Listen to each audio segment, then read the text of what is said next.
Welcome, fellow plebs. My name is Sean, and this is Tribunus Plebis.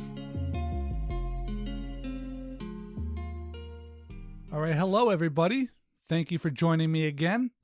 Real quick, I'm sorry about the wait here between episodes. I feel terrible because there was such a gap, but I had to have shoulder surgery recently, and it laid me up pretty good. And I'll give a little more detail at the end of the episode for anyone interested. That said, I feel pretty good, but up until right now, it has really hindered my ability to do, what needs to be done for new episodes to roll out. So I hope everyone can understand and still stick with me as we roll along towards the holidays. Okay, so today we are going to talk about company towns. And this was a subject I wanted to hit on for a while now, but a recent news story has really annoyed the hell out of me, so I decided to move this discussion up a bit. This episode shouldn't be too long, I don't think. I'm not going to go super deep into the history here. I just want to make sure that we all understand what this article was suggesting and the ramifications that would result.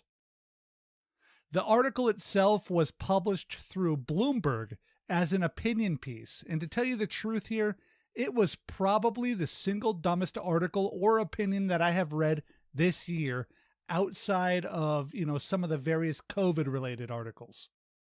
The article is titled, Amazon's New Factory Towns Will Lift the Working Class. Now, whoever wrote this headline used the term factory town, but what they're really talking about here are more properly known as company towns. The subheadline is this: plentiful new jobs at higher wages in places with cheaper housing sounds like a solution to inequality. Both of these sentences are pure idiocy. The author of this piece is named Connor Sen, and he is, of course, an investment banker scumbag. It's sort of striking that this opinion was even put in the economics section of the website. It should have been placed in the funny pages, if anywhere at all. That headline, that company towns will lift the working class, is absurd. It is ahistorical bullshit, to be frank with you. The author actually graduated college with 2 degrees, one of them being an economics degree. It makes me sad that he also didn't take some time to learn a little history to go with it. And here's a little funny thing I found, though. When I Googled Mr. Sen, because frankly I hadn't heard of him before a couple days ago, and I don't tell you that to belittle Mr. Sen, just as a reason that I found this. But Connor Sen attended Harvey Mudd College, which I had also never heard of, so I Googled it, and it's a small college, but an apparently very good one, as their graduates have one of the best salary averages in the country. But then I wondered about the history of Harvey Mudd College, and discovered it was founded by one Harvey Seeley Mudd. Mr. Harvey Seeley Mudd was a founder, investor, and president of Cypress Mines Corporation, which was based in Los Angeles but mined on the island of Cyprus. Now, I just went through that whole rigmarole of history just to point something out. Cypress Mines Corporation began mining in, and I'll do my best to pronounce this name, Skoriotissa on Cyprus. And it was here that Cypress Mines built a what? Take a wild guess. Yup, they built a goddamn company town. A company town where the corporation ruled paternalistically over its workers. So hey, maybe Connor Sen did know his history, and maybe he just doesn't care. So what is a company town exactly? For anyone who doesn't already know, they might have a view that a company town is just a town with a big factory in it or something similar. And this can, to a certain degree be an accurate description, but it isn't quite right. A company town is wholly owned by the company.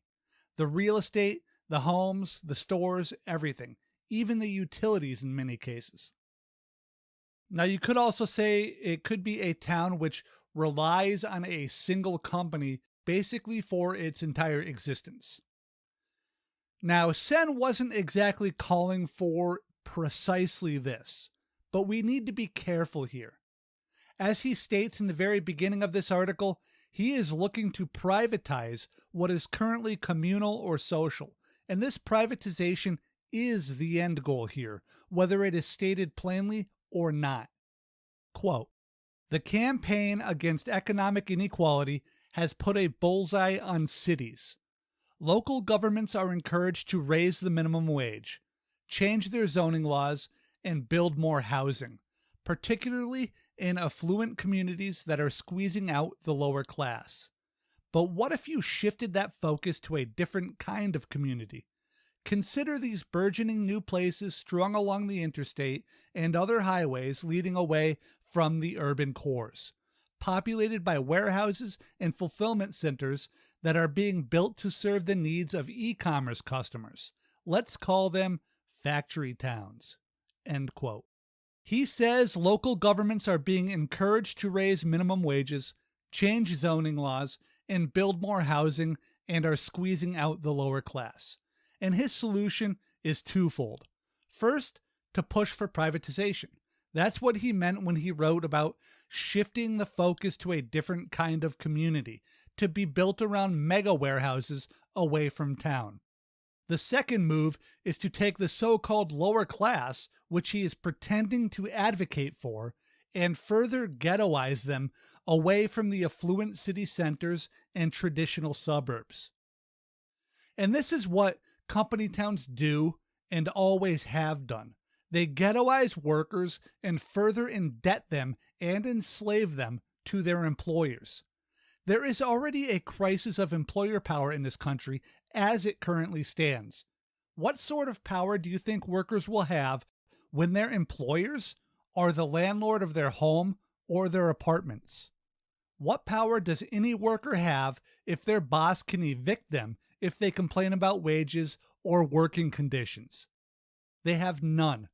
Absolutely none. And this has played out over and over again throughout our history, which we will get to shortly. But back to the article. It says, in regards to inequality, quote, "They're not much in the spotlight yet, but making these modern-day company towns more livable for the working class might be a better approach to solving inequality with a higher likelihood of success than continuing to fight against entrenched interests in coastal cities and high-cost parts of metro areas." End quote. And this is an absolute absurdity. It is also a promise that every company town of the last couple centuries has promised, and none of them have ever fulfilled.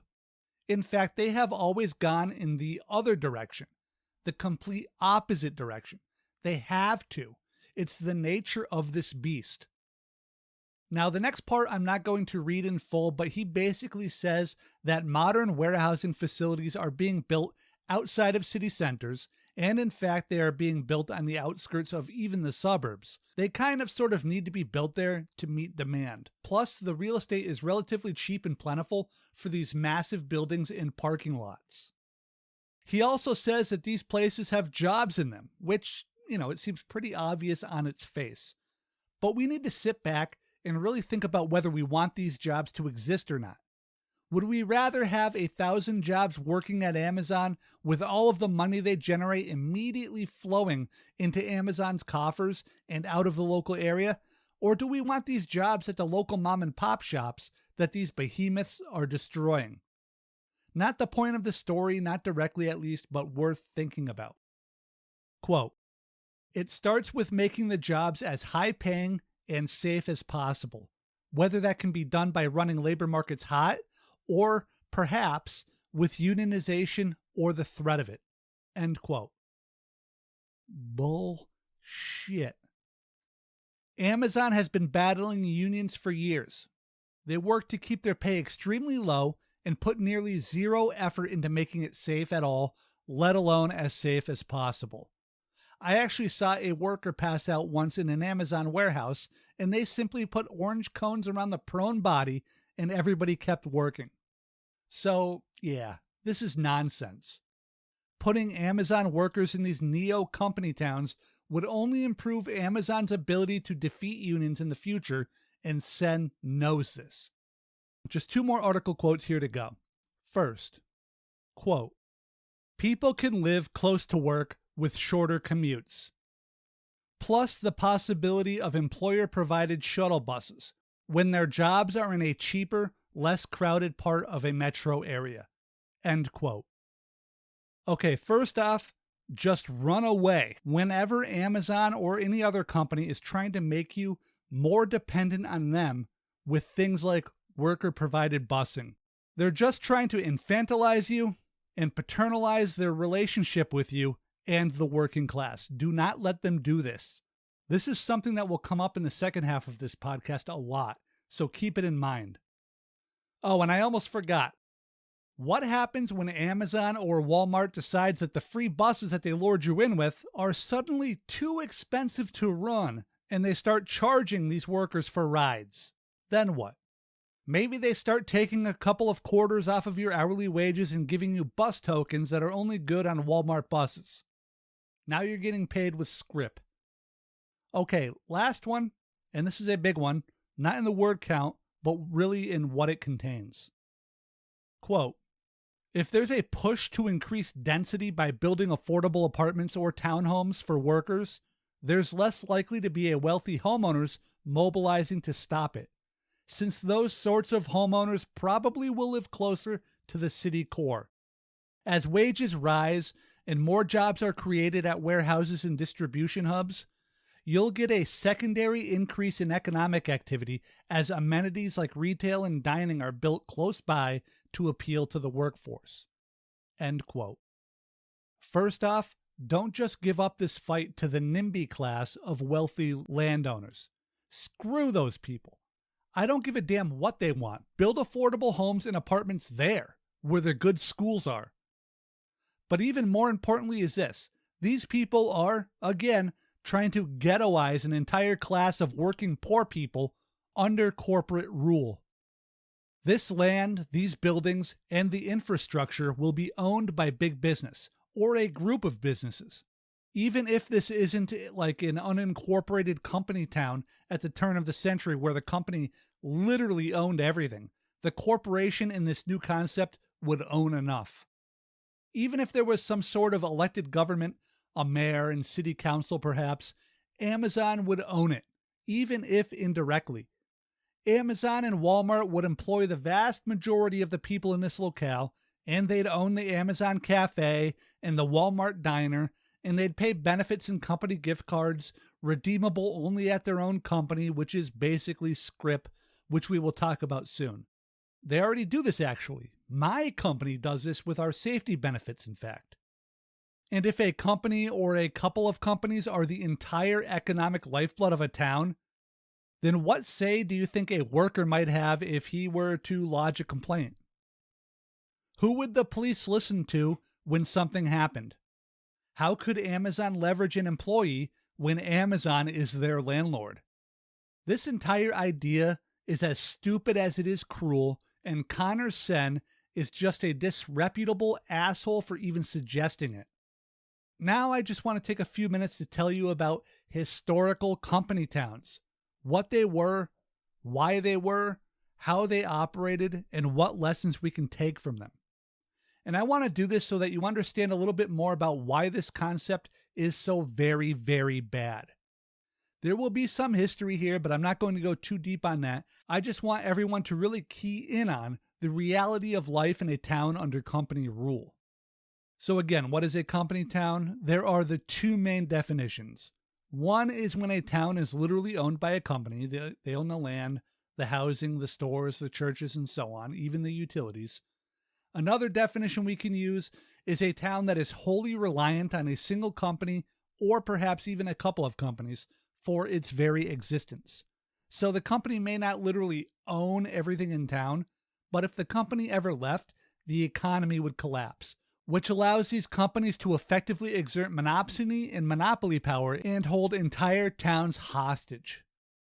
So let's talk about that first company town, the version where the company really literally owns everything in town. Historically in this country, These towns have sprung up around remote work sites, places like mines, in particular coal mining, sawmills, railway construction, and logging. But they were often in and around cities as well, much like Mr. Sen talked about in his article. Let's talk about one of the largest and most famous of company towns, and one which is a little closer to what we really think about as modern people as being an actual town in form and function. I guess I'm just saying that this story is a little bit more accessible than faraway mining towns that we don't quite have the ability to truly picture in our heads.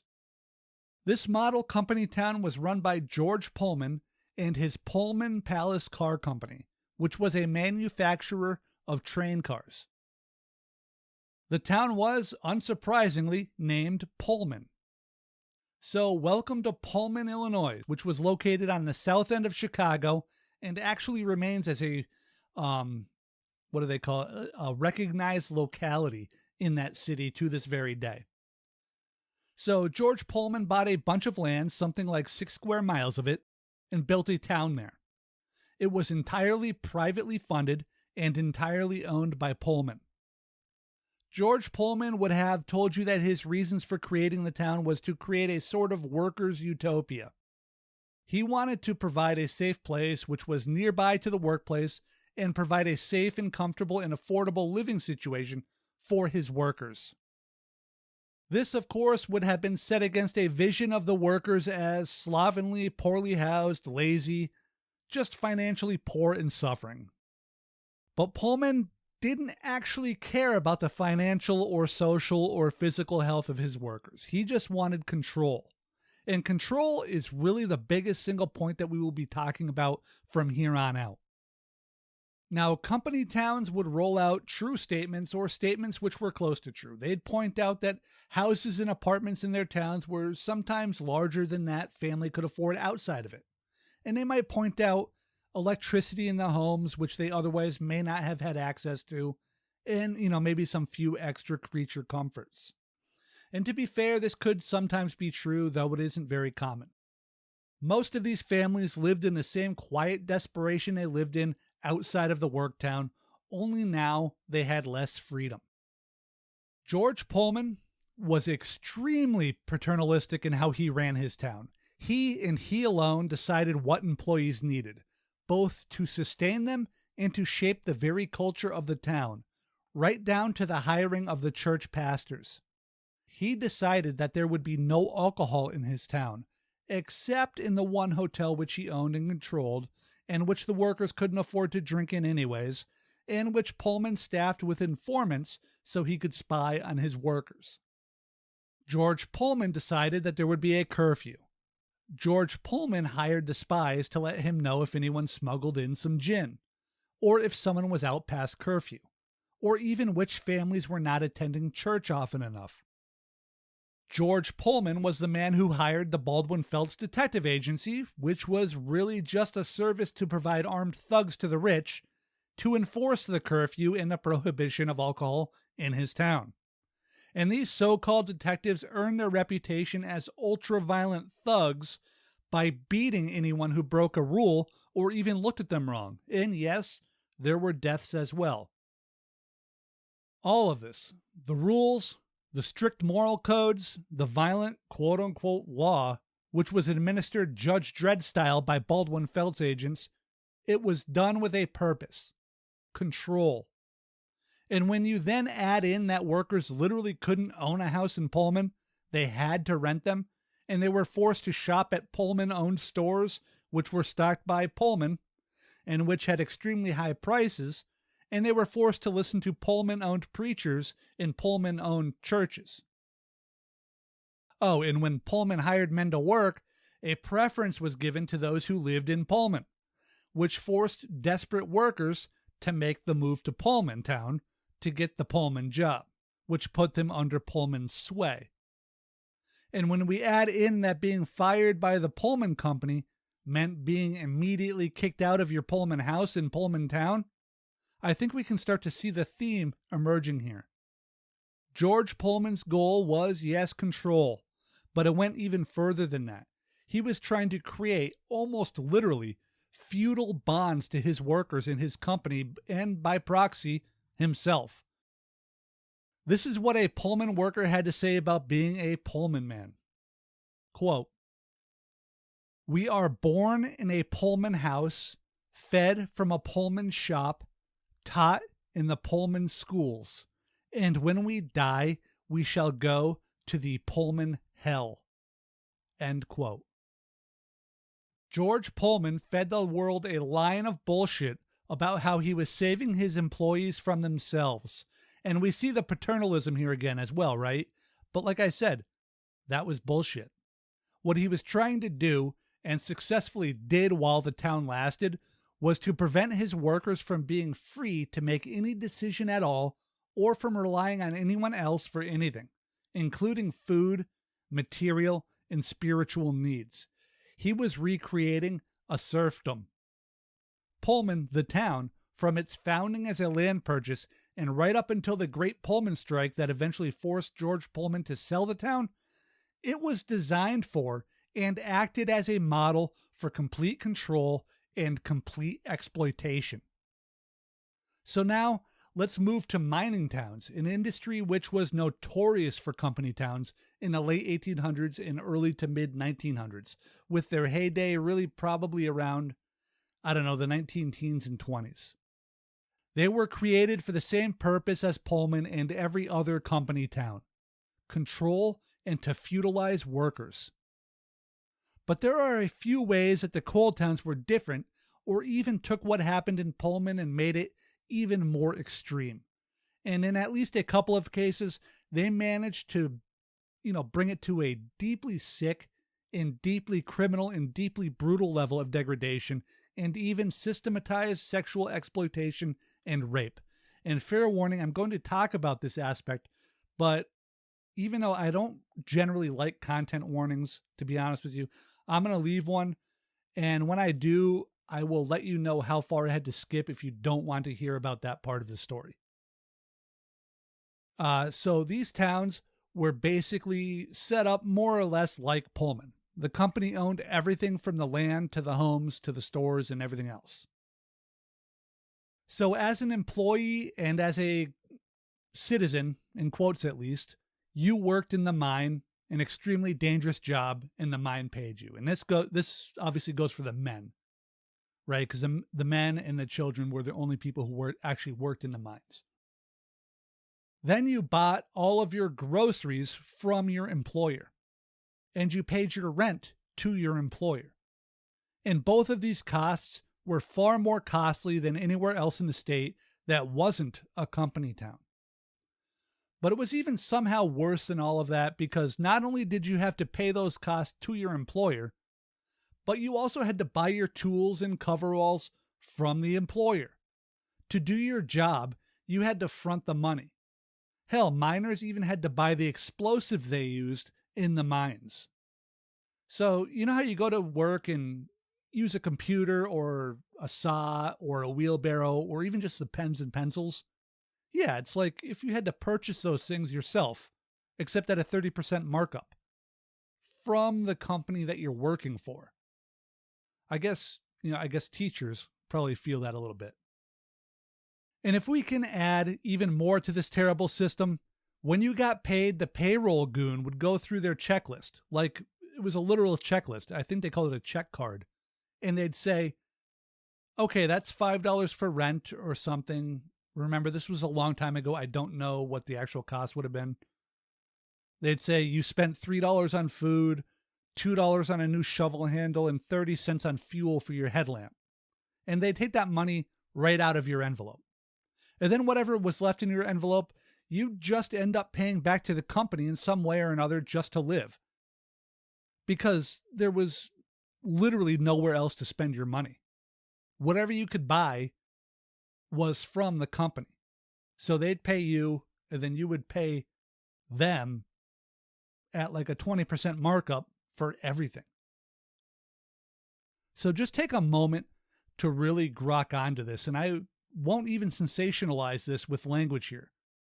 You work for an employer and get paid a wage, but you have to buy your own supplies, and the only place that you can buy those supplies is from your employer at massive markups. So you're literally paying them to work the job. Then you pay that employer rent. Then you are forced to buy groceries from your employer, again at a huge markup. Even if you manage to actually walk away with some pay, it will eventually just go back to the employer because you just can't shop anywhere else. The company wins on every end of this thing, and the worker remains broke or in debt.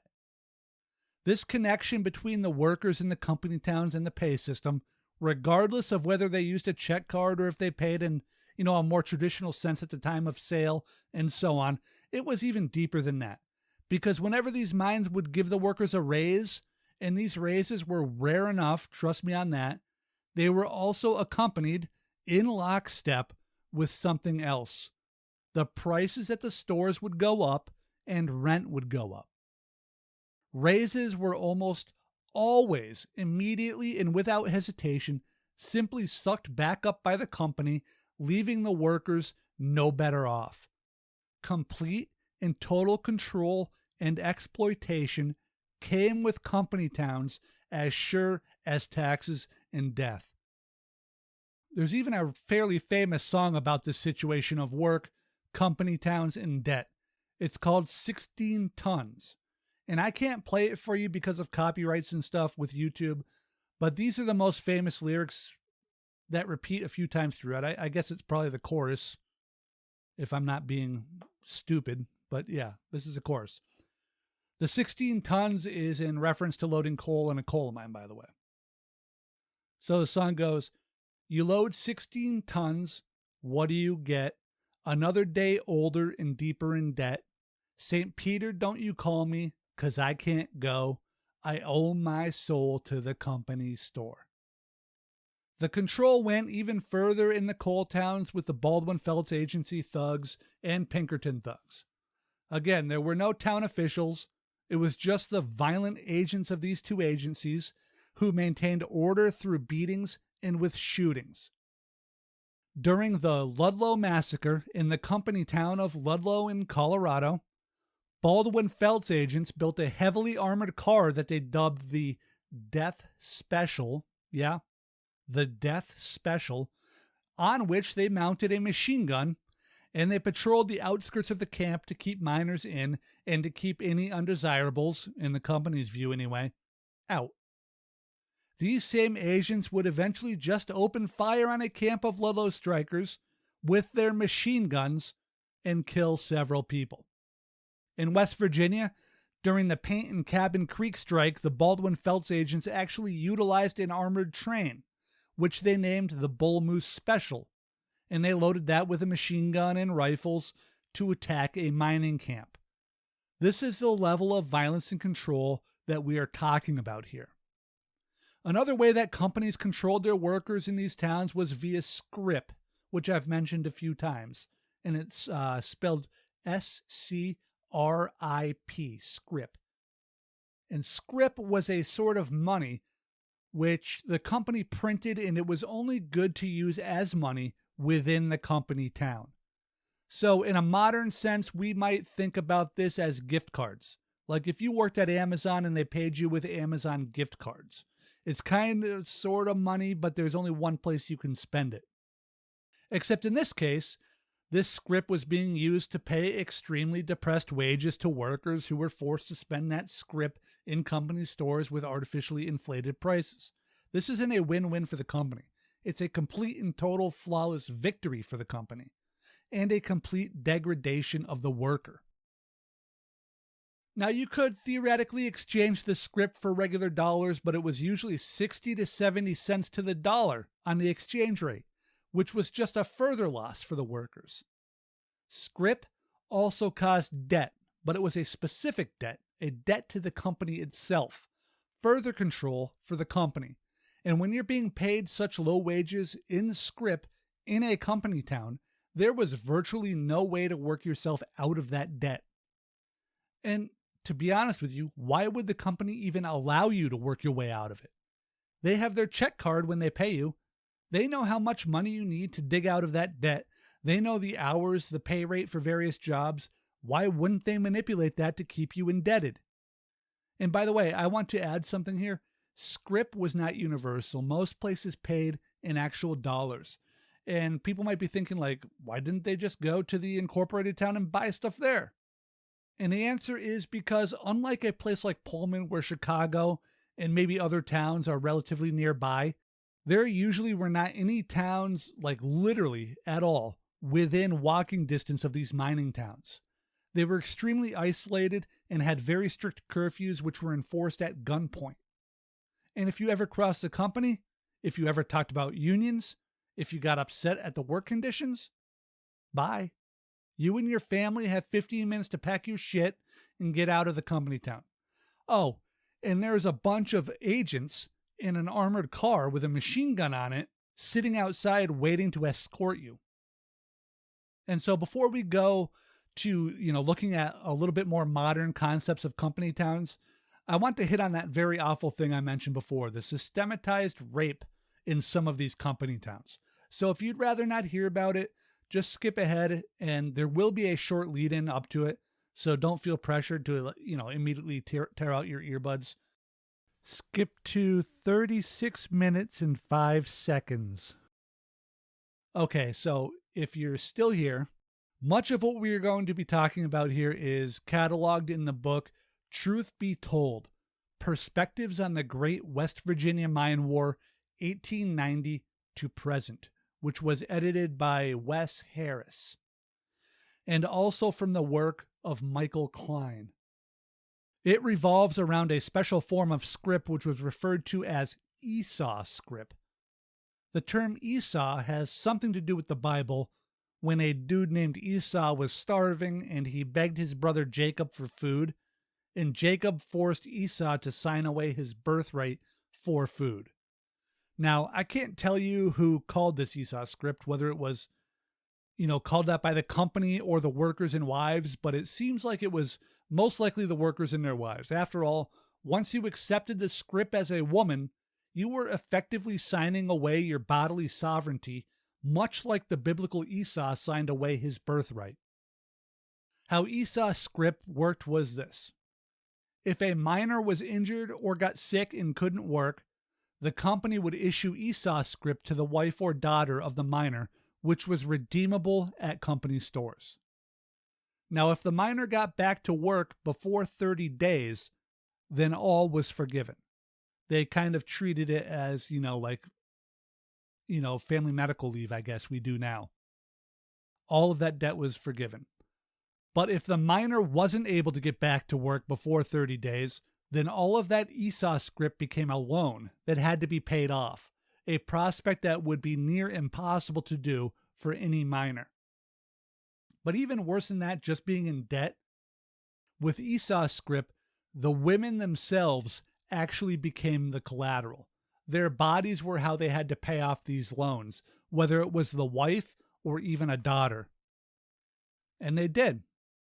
They were raped repeatedly for sometimes weeks and even months at a time until their debt was considered paid. And there still exists right now a 3-story building that still bears the same name it had back in the 1920s and 1930s when this system was in place. It's called the Whipple Colliery Company Store. It's near Oak Hill, West Virginia. Back in the day, the women would go to the store and go to the 3rd floor to try on shoes, and they would be raped by agents of the company. The 3rd floor became known as the rape room. This is from an article on Counterpunch. Quote, Joy Lynn, who now co-owns the Whipple Company Store and has turned it into a museum, told Klein that she has had as many as 10 women visit the museum who referred to the 3rd floor space as the rape room, because that is how the mine guards forced women to pay for their shoes.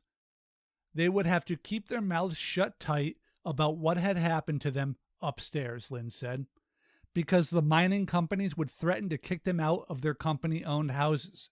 End quote. Also from the article, quote, a woman from West Virginia told Harris and Klein a story about her great-grandmother who was rented to coal company agents at the age of 12. She would spend 4 to 6 months at a time in sexual servitude in coal camps.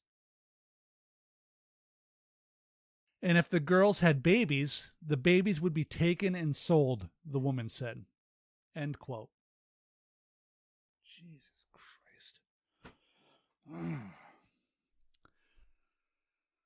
Now, I didn't include this last bit to sensationalize the story. I included it to try to show the reality of how bad this sort of company town idea can get. It's really important that we understand our history so we can prevent it from repeating or even rhyming. If we allow some private concern, like a company, to own a town or even just control a town, they have far too much power over the people within that town, and the balance point is extremely easy to shift towards abuse. In fact, I'd say it's basically impossible for abuse not to be I guess just the entirety of existence in these towns. It's just control and abuse and exploitation. Okay, so we should be getting our listeners back around now, the people who wanted to skip ahead, and I totally get it. And I guess the point of that last story is that we should never, ever allow corporations to so directly take control of civic life. And we should never let them hold such a high level of power over workers. Wages and work itself, housing, religious worship, how and where we can spend our money through methods like scrip or, in a more modern sense, gift cards, even when we can leave our homes or our towns. So before we go, I want to take just a few minutes to talk about modern attempts at something like company towns outside of what was talked about in the article we started with, and I have two of them. The first is a proposed development being run by Facebook. I want to call it Zuckerberg because it sounds funny, but Facebook is going to call it Willow Village. The location for this proposed village is smack dab next to in between two of the poorest neighborhoods in California, and both of which are predominantly Hispanic.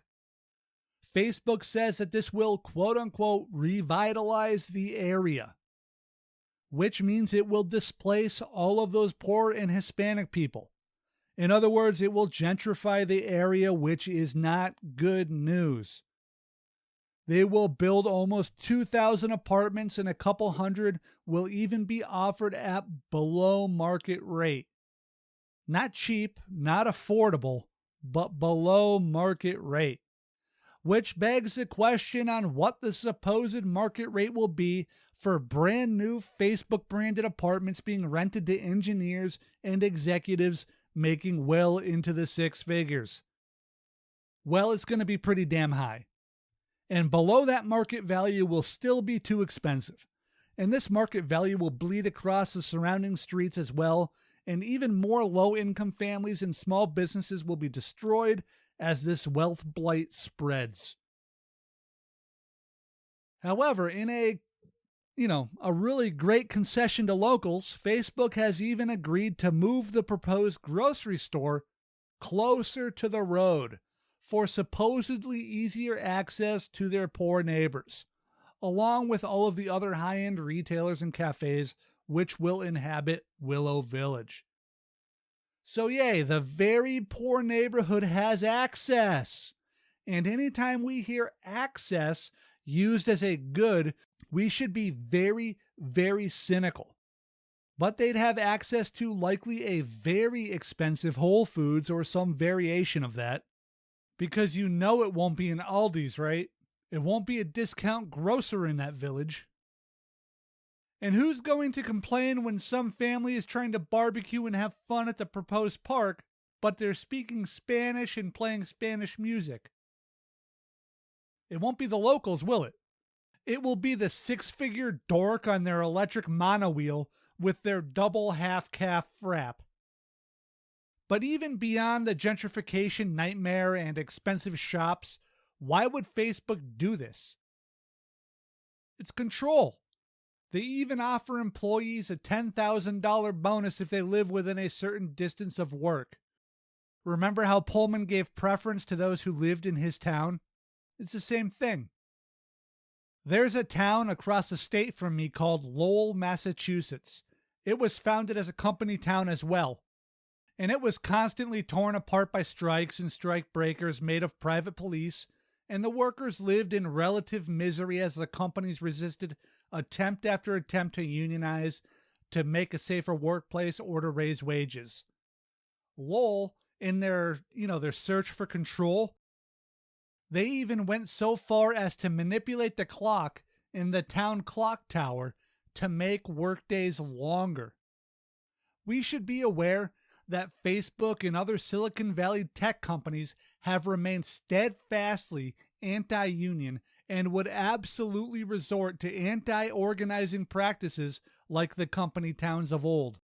Pullman, Lowell, and Gary, Indiana, another company town founded by U.S. Steel, which had violent clashes on their own with company men and U.S. troops, they all had spies, men paid to keep an eye out for any malcontents or union organizers.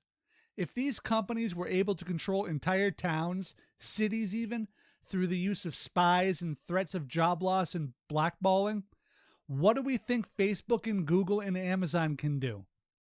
Facebook, Google, and Amazon are like some of the leading spy and intelligence gathering agencies of the world. You want to bet that every apartment comes with some sort of smart speaker or a Facebook portal device? Of course they will, and of course Facebook will use it to spy. Another version of a company town was proposed earlier this year in Nevada as innovation zones. Now, the bill was pulled by the governor, so I'm not going to go too into it right now, but this bill would have gone even further by actually giving corporate owners of these zones the power and authority of a county government. Police, judges, that sort of thing. Nothing big. It is absolute madness to even contemplate such a thing, and if this gains any more traction, you will definitely see an episode or video on it. But let's move beyond that stuff and talk about why we shouldn't be hoping for company towns while we wrap this episode up. I think that the primary thing we need to think about with these old and new company towns is that they are not there to create a better world despite the claims. They aren't being built to create safer neighborhoods, cleaner neighborhoods, or even neighborhoods that make any sense at all on any level whatsoever short of profit and control. These neighborhoods and towns are built to do just those last two things, to make a profit for those who build them and for those same corporate goons to control the people who live there inside of them. And in an even more modern context, these new company towns are being built to essentially strip mine the entire citizenry of data 24/7, 365, which was actually the core principle behind a now abandoned proposal by Google to develop a large waterfront property in Toronto. You can Google Quayside, Quayside, Toronto, Quayside, Toronto, to read a little bit about that project, and it was way more dystopian even than Willow Park that, Facebook wants to build. These sorts of company towns are like wildlife traps. They lure you in with tasty bait by telling you these various lies like, hey, we have nice parks. Hey, we have apartments that are maybe cheap for what they are. We have free Wi-Fi or heat or bike storage or shuttle buses or whatever. And we'll give you $10,000 bonus to live here, and so on. And once you're lured in, suddenly the trap snaps shut. The rent goes up. The Wi-Fi has a monthly charge now. Now you have to pay for heat and to use the bike storage and to use the shuttle buses. This is how they got people into towns like Pullman. Got them locked in with lures like a free library and a hotel with a bar in a town that doesn't allow booze. They lured them in with low rent too. And then the rent went up. The bar became a place for Pullman to spy on his employees, and the library suddenly required payment because it was too expensive.